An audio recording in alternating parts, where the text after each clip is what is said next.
This is Joyma's channel. I'm May. I noticed an article which explanation what was Elon Musk talked harnessing even a millions of the sun's energy would make every human a billionaire in purchasing power. So let's reading the article and share the meaning. Money as energy, a paradigm shift in economic value, part 2. In part 1, talked about how money can be seen simply as a form of stored energy and how energy is the universal factor of production. Now in part 2, we will discuss energy's role in value creation and inflation control. Money as energy in economy theory and value creation. Seeing money as a form of energy has deep implications for economic theory and how we understand value creation. Traditionally, economists have proposed various theories of value. From Adam Smith's labor theory, value comes from human labor input. To the neoclassical view, value is subjective, determined by utility and scarcity in markets. Reframing value in terms of energy does not entirely negate these perspectives, but it provides a physical grounding for value that complements them. It suggests that behind the subjective preferences of consumers and the labor of workers lies a fundamental currency of energy expended and entropy reduced, i.e. useful order created out of chaos. One implication is a reinterpretation of the production process. If money represents energy, then profit can be seen as a return on energy invested. Firms take inputs, including fuels, electricity, and human efforts, and produce outputs worth more in monetary terms. In energy terms, they are attempting to use a certain amount of energy to create a disproportionately higher utility, essentially leveraging energy to create order, products, services that people value. The more efficient a company or technology is in energy conversion, the more value, money, it can generate from a given energy input. This aligns with the idea of productivity, often measured as output per unit input, but it highlights energy as a crucial input, often hidden behind labor and capital. An economy that innovates to do more with less energy will experience real gains in wealth, not just nominal money, because it is improving the conversion of energy into satisfying human needs. Another implication concerns inflation and monetary stability. Because nations have decoupled money from energy, they've created money that chases goods without a basis in physical capacity. A compelling interpretation of the high inflation of the 1970s, for example, is that the world experienced a legislative energy shock, oil scarcity, while monetary policies remained loose. Too much money relative to available energy to produce goods caused prices to soar. In general, printing currency without an increase in energy supply is akin to dilating the economic battery. Each unit of money now commands less real work. In contrast, if money supply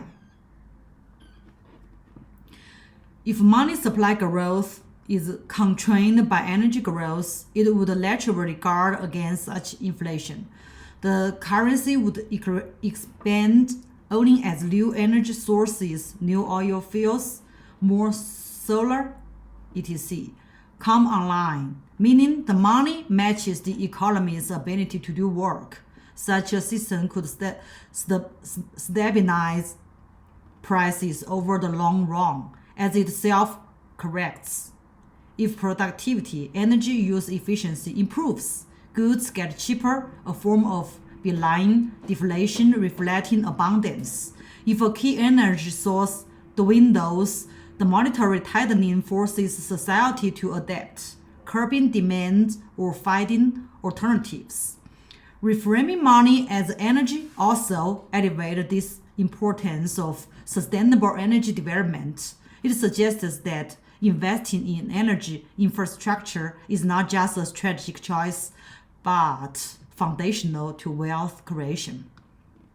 In the long run, economies that secure abundant, cheap, and sustainable energy will have more real wealth and monetary stability than those that exhaust their energy bases. Indeed, historical economic booms often correspond to tapping new energy sources, coal in the 19th century, oil in the 20th, whereas declines correlate with energy scarcity or mismanagement.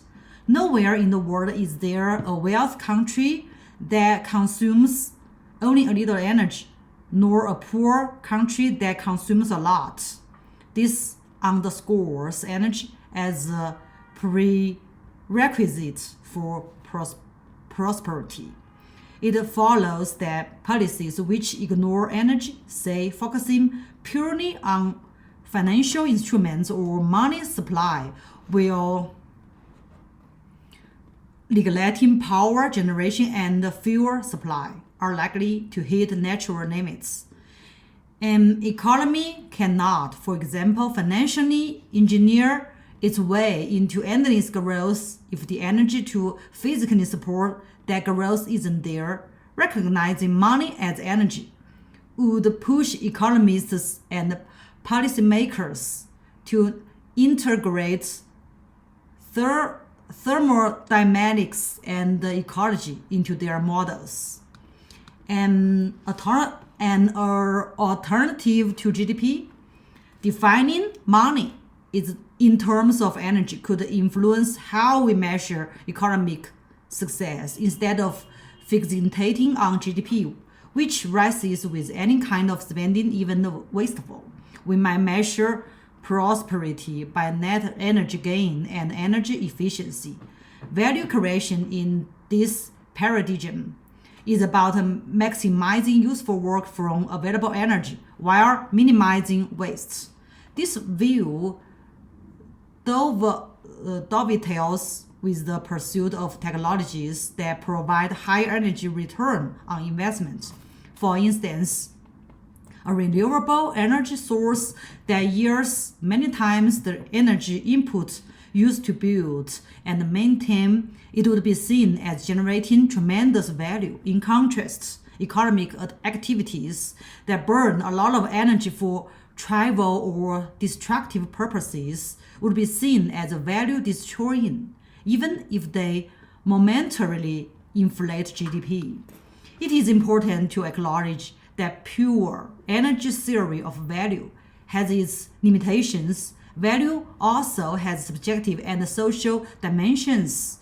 People will pay for experiences or aesthetic qualities that are not solely determined by energy content, and a strict energy-based price for everything might not reflect human preferences. For example, a handcrafted artwork might have low energy input but high subjective value. Nevertheless, energy sets the ultimate hard constraints. It is the bedrock on which subjective valuation plays out. By treating money as embodied energy, we inject a dose of physical reality into economies which might temper the world's excesses of speculation. In effect, it reminds us that true value must ultimately be backed by the capacity to do actual work in the world. Controlling inflation through energy discipline.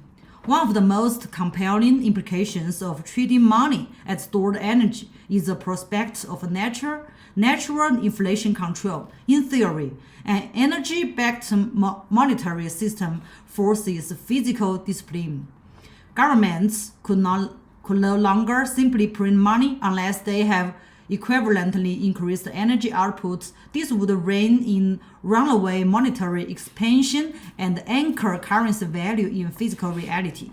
Historical proponents like Henry Ford argued that an energy standard would naturalize money's use as a tool for war or political manipulation. Printing new currency would require building new power plants, a far more onerous hurdle than running a printing press. Tying currency insurance to energy output offers a built-in check against the unbridled creation of fiat money, potentially keeping inflation in check by hard linking money supply growth to energy infrastructure growth. Autonomous robots and deflationary pressures in an energy-based monetary system. The widespread deployment of autonomous robotaxis and humanoid robots will unleash powerful deflationary forces across the economy. As transportation becomes autonomous and electric, the cost per mile of travel is projected to plummet by an order of magnitude. For example, some analysts estimated that at scale, robotaxi rides could cost as little as 0.25 per mile, roughly 1/10 the price of a human-driven taxi today in practice. Consumer might pay 70 to 90% less for point-to-point travel than they do now, a dramatic reduction in transportation costs driven by the elimination of driver wages, optimized routing, and cheap electric propulsion. Such a sharp drop in the cost of mobility is inherently deflationary. Monetary as a service would become far cheaper, exerting downward pressure on prices for any goods and services that rely on transportation.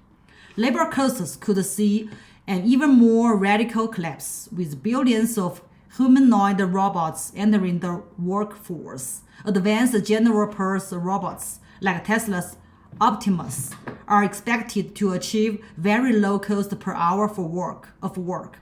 Rethink X projects that humanoid robots will eventually perform tasks for under $1 per hour by the 2030s and under 0.10 per hour by the 2040s.